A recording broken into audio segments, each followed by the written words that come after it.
talent is this interesting idea where innately you and I are very different, and I don't mean physically. You may have the ability to pick up or become very good at something while I may not. Think of it as having a high aptitude for something. Boiled down, that's what talent is. There are so many different things you can be talented in as well, and the level of that specific talent can seemingly have no cap at all. For example, you can be talented at something so common that you and I both do it, something like eating, and that talent can be on a scale of 1 to 10. While I may not have that talent, or instead have the same talent on a scale of 1 to 5. Because of all this and more, talent as an idea brings up a ton of questions. Some of these being, does everyone have this talent? If not, can you gain it? And more importantly, can talent overrun or be more important than hard work? To answer these questions, let's look at 3 specific instances that tell you more and more about talent. They are as follows. Firstly, Haikyuu, a shonen sports anime that follows the world of the most talented and up-and-coming volleyball players, and more specifically, we're going to talk about the dichotomy between Shinsuke Kita and Oikawa Toru, and the direct connection between talent and hard work, and what it means to have both. Next, we'll ramp up the action and take an in-depth look at the problems that you may face with an insane innate talent in Mob Psycho 100 and Wolf Children. These 2 different stories show a lot of problems that someone lacking a specific talent might not understand or have to deal with. And finally, we'll slow down with Hyouka, the mystery slice of life, to talk about the mental bearing of talent, and how talent can hinder your worldview, change your personality, and bring a sort of dependence on things you could easily avoid. All to answer whether talent is really as good as it's made out to be, or is there some secret truth behind it? This is the sad truth of talent.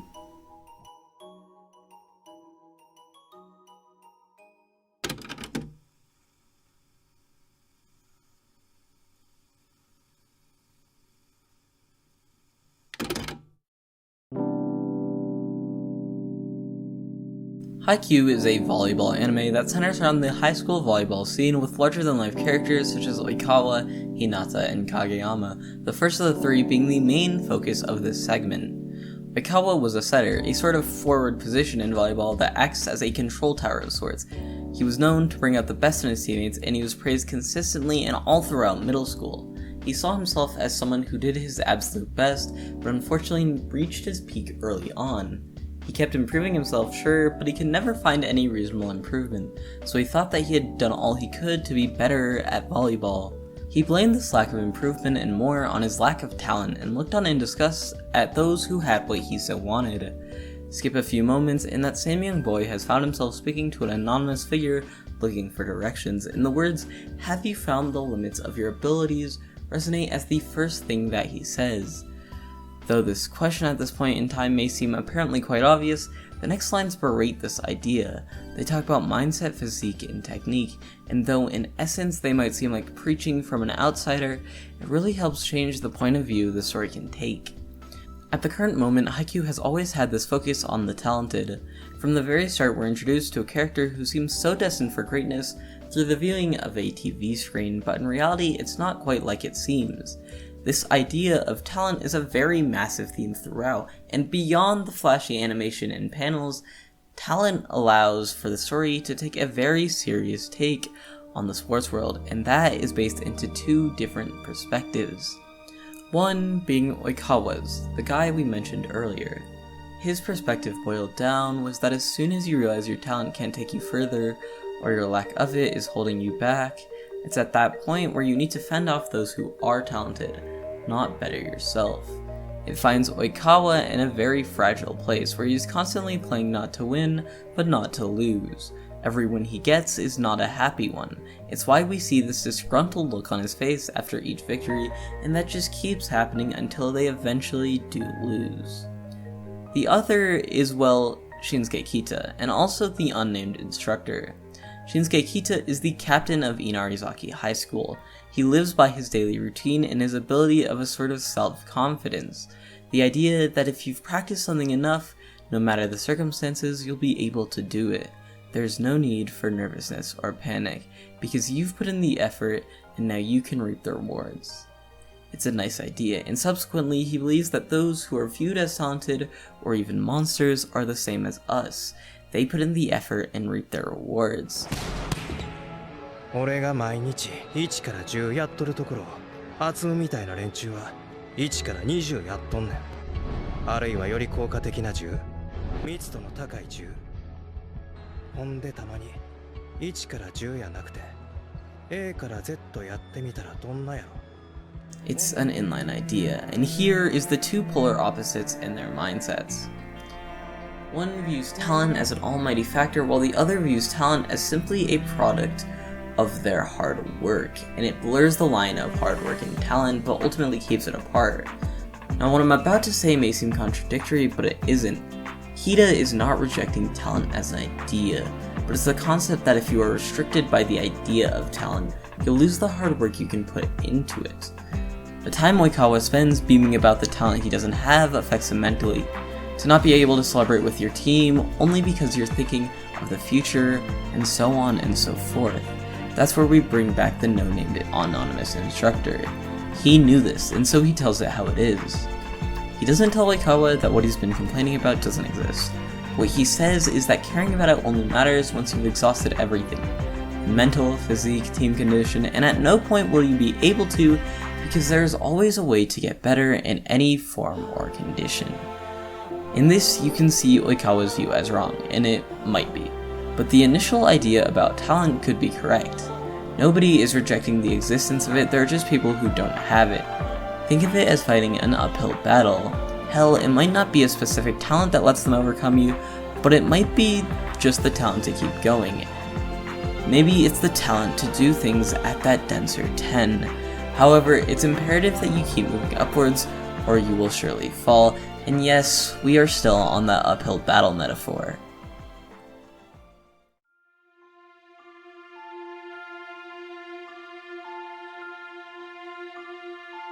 Now that we've talked about something a lot of people can relate to, the idea of being shackled by talent or their lack of, let's move on to something much less common with Wolf Children and Mob Psycho 100.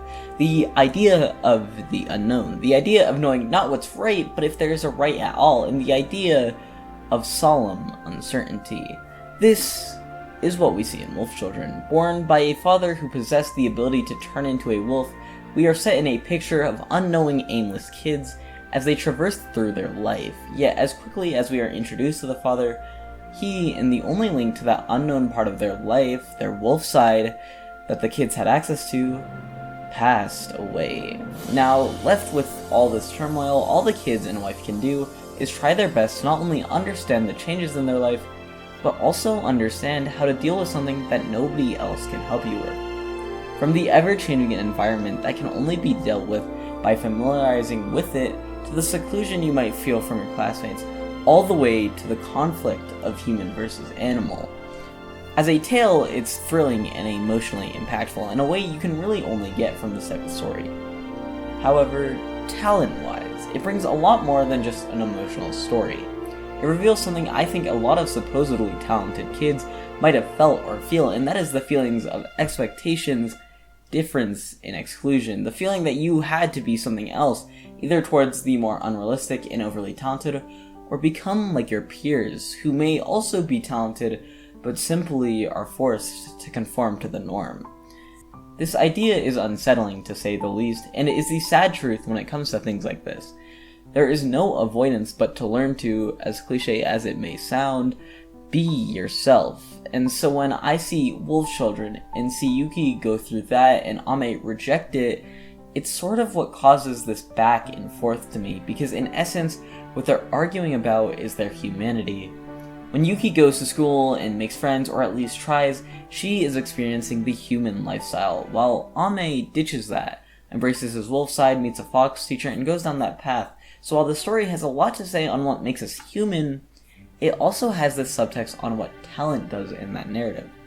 You can be ostracized, criticized, and demeaned on the basis of jealousy, and it's the talent that does that.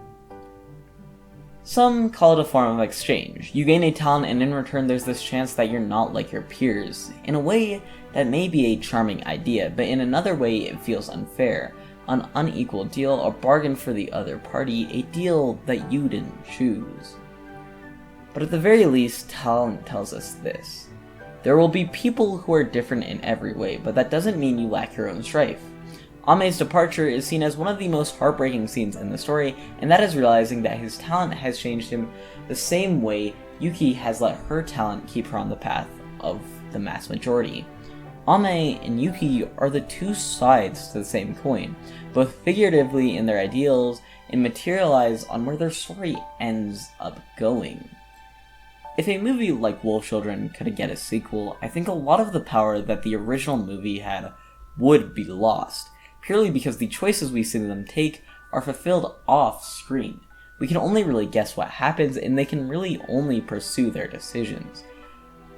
So that's Wolf Children. As an emotional roller coaster, it follows one of the same major ideas as one's Mob Psycho 100 has, and that is strife. Beyond Mob Psycho 100's great narrative of the talented being the same as those around him, the narrative that you are not special, there is this heavy pinpoint on the problems the talented face. Mob, being a kid in school who doesn't even know what he wants to do, he has this power, but he can't get in a relationship, find friends, and even more so plan a future. The idea that the talented face the same problems as us is most likely common sense, yet through the lens of people who want this talent, it seems to be idly removed in their process, and it views those with talent as undeniably less hearted, and it demerits from their actions. The truth, of course, is nothing of the sort, as the talented may have problems in places that you do not. They could look on at what you have and wish for it in the same way you wish for theirs. I can assure you that Mob as a character has his problems in the same way Oikawa or Ame does. It's like upping your charisma stat to 100 and then realizing that when you try to cook, it comes out as a burnt mess.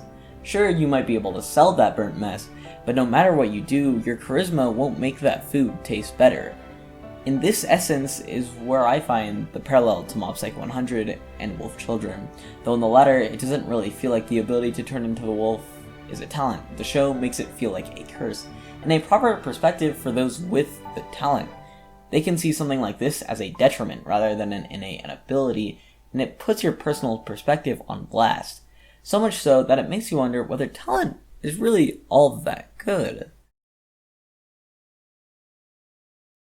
Finally, let's end on a story that is very, very close to me, and that is Hyouka or Kotenbu, the mystery slice of life that encompasses a large array of ideas throughout its 22 episodes and 6 novels, the like of which can span from the idea of talent, as we'll talk about, to a grounded view on finding your future and incorporating the people around you into it, from relationships to friendships and more of the like. Kotenbu as a story is probably the most impactful one for me, and in that comes the idea of talent. A sublime couple of sentences lays the story for what is in essence one of the biggest ideas in the second volume, aptly named Credit Roll of Fools or the Movie Mystery Arc. And in the beginning of this novel, there's this moment, this exchange between Satoshi and Areki, the two of which view one another as equals and view themselves as almost lesser. Satoshi views himself as a database, someone who can't come up with conclusions and will never become what he wishes to be. Areki, on the other hand, views himself as almost lazy. He takes pride in his motto of, if I have to do it, make it quick, and often sees himself as someone who can't exert the energy that others can. Now this exchange takes the two of them, and flips their problems around and puts the answer to each of their problems in each other's hands. Areki is given an outlook, a chance to prove that he can do it, a place to exert his talent. Meanwhile, Satoshi in the next book is forced to come to the realization that he needs to put in the effort. He needs to go run around and look for clues, he needs to ask, he needs to think, and he needs to find out what he doesn't know. As a database, that might be shocking, but more so if you put that together with Areki. Areki now has a place to demonstrate his talent once again, and this somewhat helps him realize his needs, the need to put in the effort, while Satoshi is given this problem that even after all the effort he's put in, he struggles to find an answer. One is given clear resolution and the other is not. However, beyond this, if you look at Satoshi's problems, you realize that if he had an insane innate talent like Areki, his mental problem, the thing that holds him back from relationships, and even more his own wants, would be gone. If Areki was to find something he wasn't good at but needed to finish, he would have to exert that energy, but he doesn't need to because of his talent. And this is the saddest part of talent. It's not the people who have it, not the people who wish for it, it's the people who try in earnest, in spite of not having it, and still are unable to overcome their hardships. There's this quote by Erica Jong that everyone has talent. What's rare is the courage to follow it to the dark places that it leads, but Satoshi followed it to the end, and couldn't find it. This is the encompassed idea of Satoshi's arc in these first couple books, and imagine being in all that strife, knowing that you weren't enough even with the hard work, and now your friend was to deny that he has that talent at all. How would that make you feel? This is the essence of the exchange, not Satoshi getting mad, it's Satoshi being bound by his knowledge, even if Areki hasn't realized his talents yet. So where does that leave us with talent? And is it good or bad? Even with how long this video took and how many rewrites of the script, the answer is still as clouded as the beginning, or more so. The answer is undefined. It's a yes and no, because even after all the problems and trials that someone may go through, the end result, the motivation one might get, can almost be worth it all. In the end, all we can put into this is your own perception. Your perception dictates to you whether talent is good or not, but the truth is that talent is never going to be as good as it's made out to be in fairy tales. There's a ton of struggles people will have in spite of it, or because of it, and that is the truly sad truth of talent.